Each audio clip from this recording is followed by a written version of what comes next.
This is Greenland, the largest island on Earth, yet for decades it remained largely ignored. A remote, frozen expanse owned by Denmark and viewed by many as strategically irrelevant.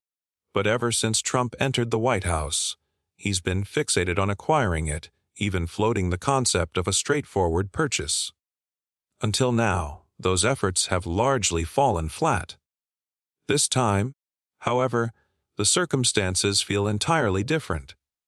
Just a couple of years ago, the notion of forcibly annexing territory from a fellow NATO member would have been dismissed outright. But following the U.S. intervention in Venezuela, the detention of its president, and little more than diplomatic backlash, it's become painfully obvious that the old international norms no longer hold. Trump, it seems, is emboldened by the prospect of expanding American influence. If he were to seriously consider taking Greenland by force, it's not clear anyone could realistically stand in his way, and each day, that scenario feels less far-fetched. Trump himself has stated that the U.S. requires Greenland, and even joked about making Greenland great again. But the deeper motives behind his Greenland fixation are far more immediate. Geographically, Greenland is positioned nearly halfway between North America and Europe, sitting close to some of the world's most strategically vital waters. Yet, the U.S. already maintains military installations there. If Washington wanted to expand its footprint, a simple request to Denmark would likely suffice. Trump's real interest runs deeper.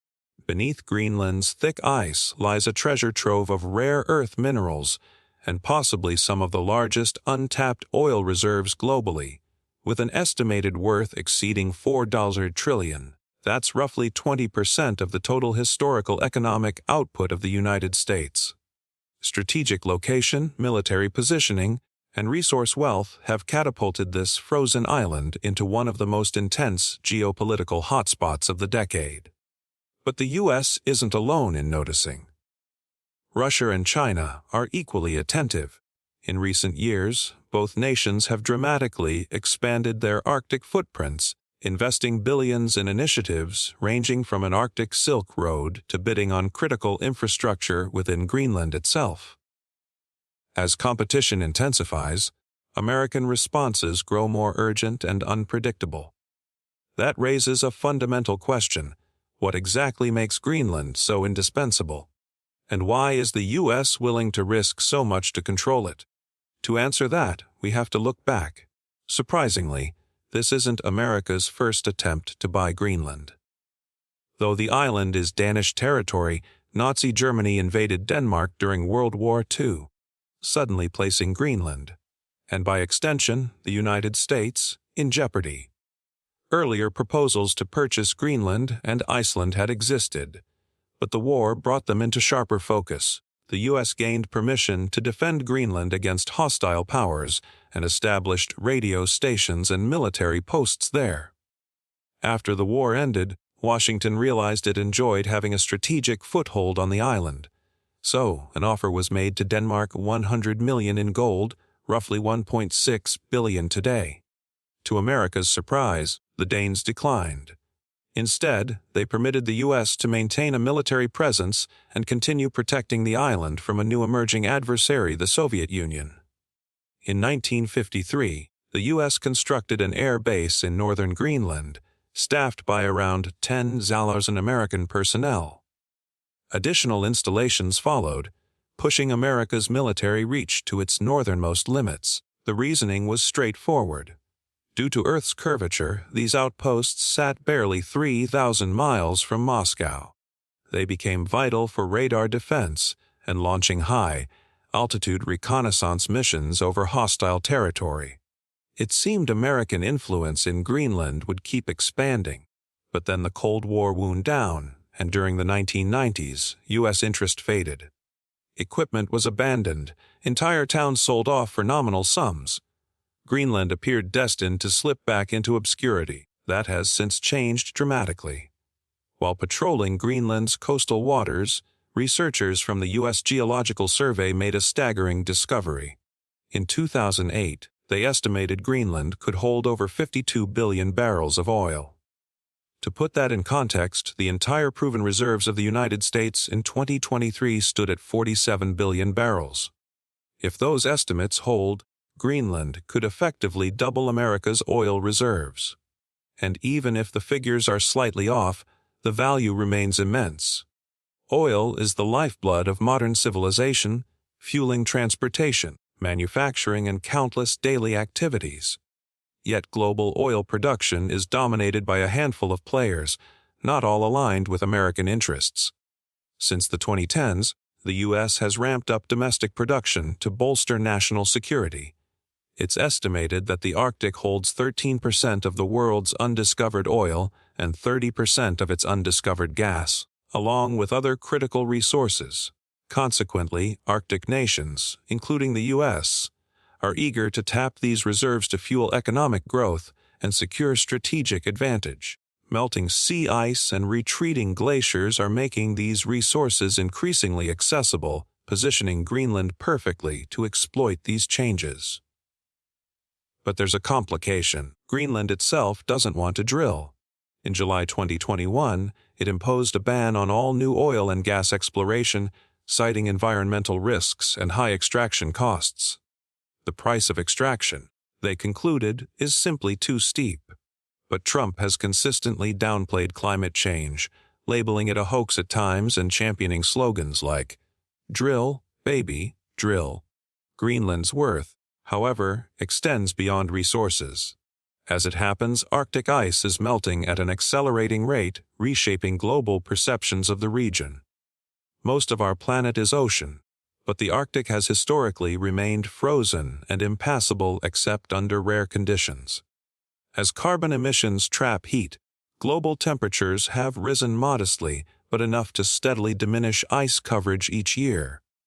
The Arctic Ocean is warming 4 times faster than the global average, fundamentally altering geopolitical dynamics. Retreating ice is unveiling new maritime routes, like the Northwest Passage. These Arctic shipping lanes are dramatically shorter than conventional ones. Positioned strategically within this emerging network, Greenland stands to benefit enormously. For example, a journey from Asia to Europe through Arctic waters could shave weeks off travel times compared to passages via the Suez or Panama canals. Such savings in time and fuel could reshape global trade, shifting economic influence toward nations controlling these passages.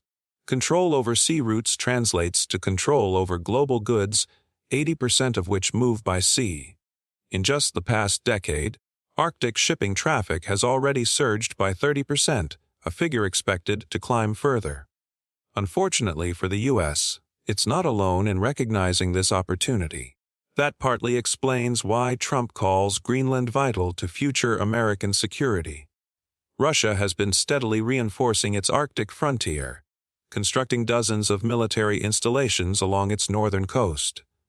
It's even planted a flag beneath the North Pole to symbolically claim Arctic territory.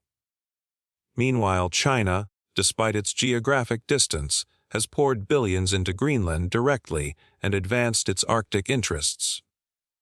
Even before Trump's recent provocations, the U.S. had begun responding, reopening its consulate in Nuuk in 2020, the first time since 1953, and committing $4 billion to upgrade Thule Air Base, improving runways and local infrastructure. For Trump's second term, national security, or perhaps more accurately, reinforcing America's sphere of influence, appears central. He's floated ideas about Canada joining the U.S., retaking the Panama Canal, and renaming the Gulf of Mexico. Yet his fixation on Greenland seems more tangible, having persisted across both his terms. That leaves 2 questions. How could he acquire it, and what would it cost? Greenland's strategic importance is undeniable, and its landmass holds immense value. But Trump faces a hurdle. Greenland belongs to Denmark, which has repeatedly stated it's not for sale. In fact, Denmark recently invested another $1.5 billion to bolster the island's defenses. For most leaders, that would end the discussion. Invading a NATO ally was long considered an absolute red line. Today, However, that certainty is eroding.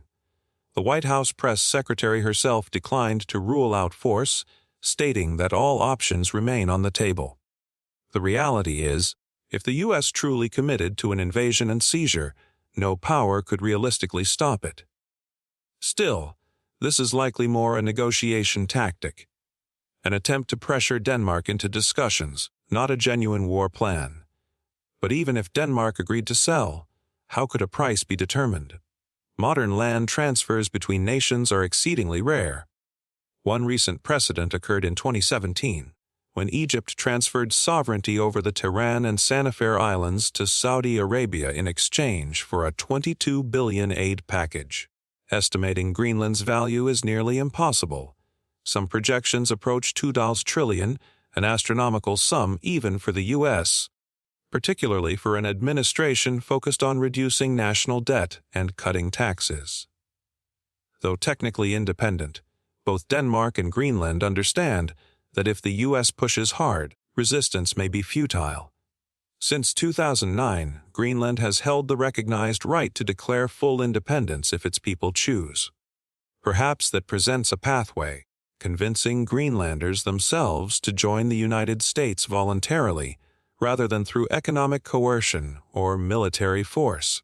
Many dismissed Trump's first-term Greenland comments as just another tweet. But this time there's genuine weight behind them. Regardless of whether America buys the land, one truth remains. As the ice continues to melt, Greenland's geopolitical significance will only keep rising.